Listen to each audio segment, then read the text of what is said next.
Today, I will show you a heist thriller from 2006, titled, Inside Man. Spoilers ahead. Watch out, and take care. A man named Dalton Russell introduces himself while sitting in a dark room, which he claims to be a prison cell, and reveals he has executed a perfect robbery. The Manhattan Trust Bank in New York is raided by a group of robbers, dressed in painters' coveralls. As they take people hostage, a police officer spots unusual activity at the bank, and informs the force about the ongoing robbery. Detective Keith Frazier and Detective Mithsel are informed about the robbery, and are asked to lead the negotiations with the robbers. They arrive at the crime scene, where the police are organizing their setup, and are briefed about the latest updates.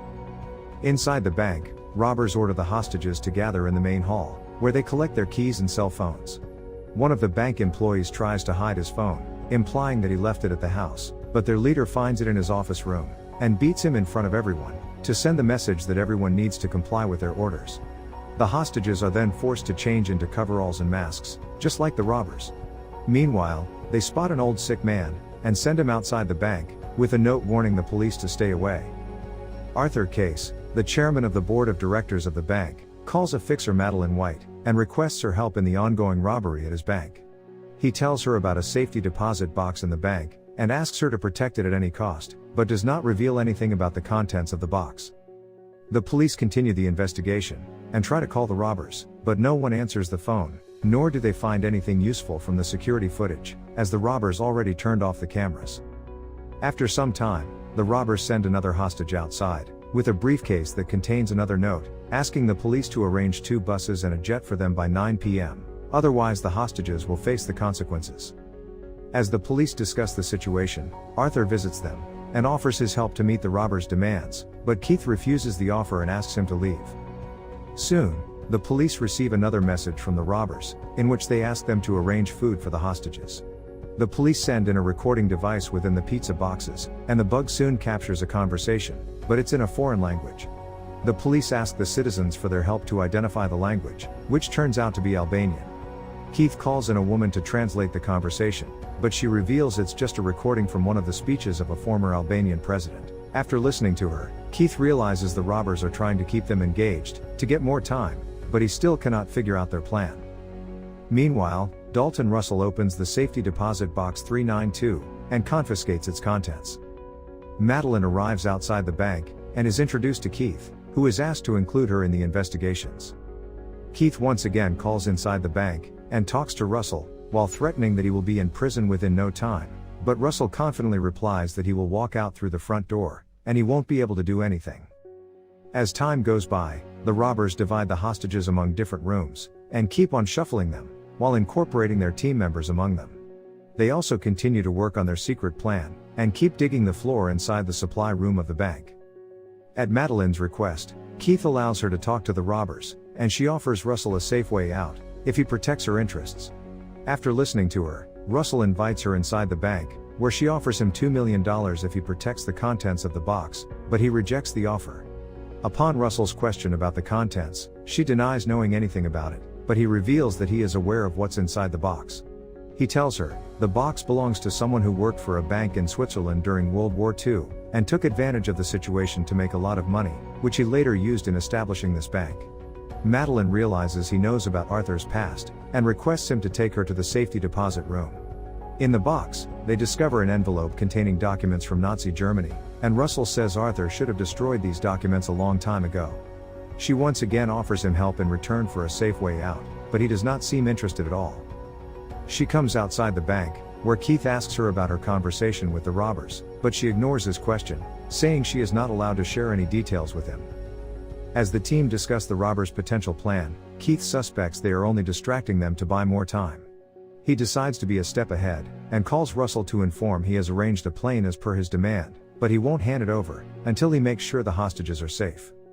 In response, Russell invites him inside the bank, where he shows him around and lets him meet the hostages.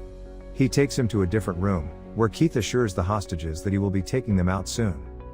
Keith talks to Russell, and offers 2 options: either he will arrest him after the robbery, or he can walk out with him and end the robbery now, but he rejects both options. While talking to him, Keith also reveals knowing that they never wanted a plane, and were just trying to keep them busy. Russell also asks about his personal life, to which Keith says he wants to get married, but does not have enough financial resources to do so. Before leaving, he tricks Russell into a fight, and tries to remove his mask, but his friends rescue him.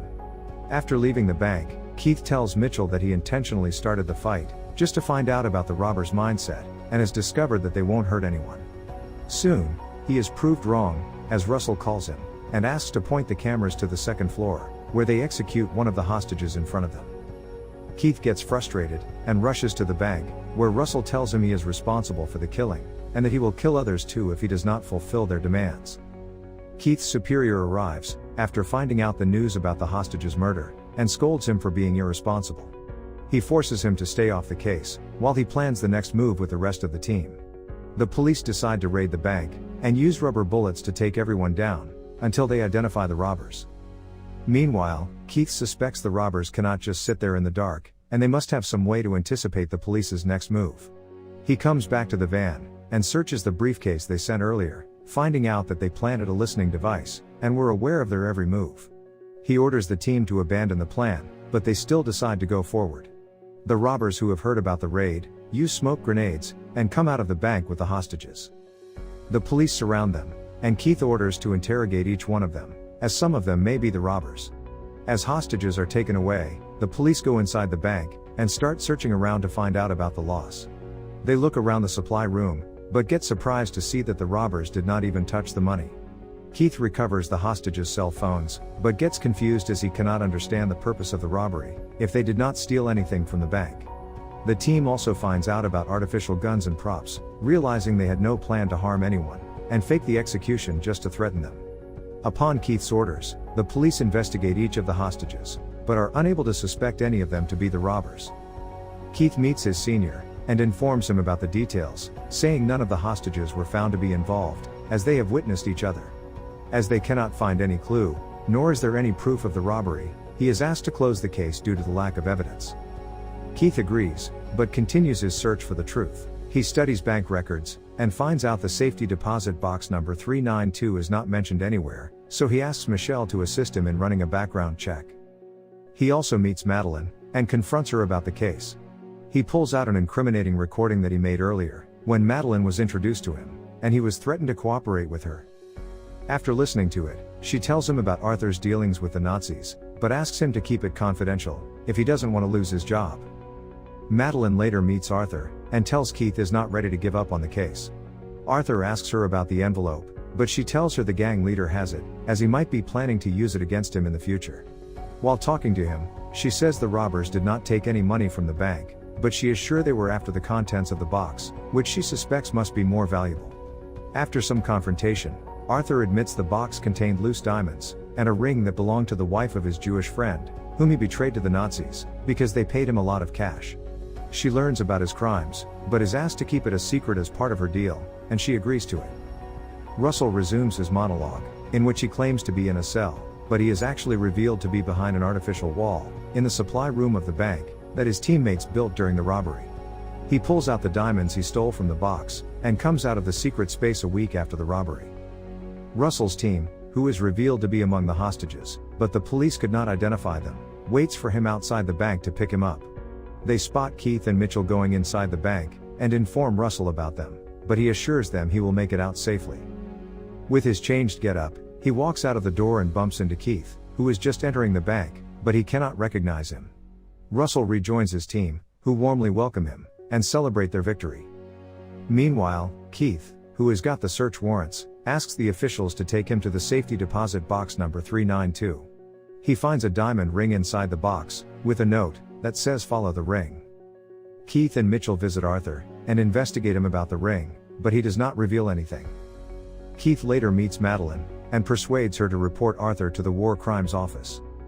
At home, Keith finds a diamond inside his pocket, realizing Russell put it there for him, when he bumped into him at the entrance.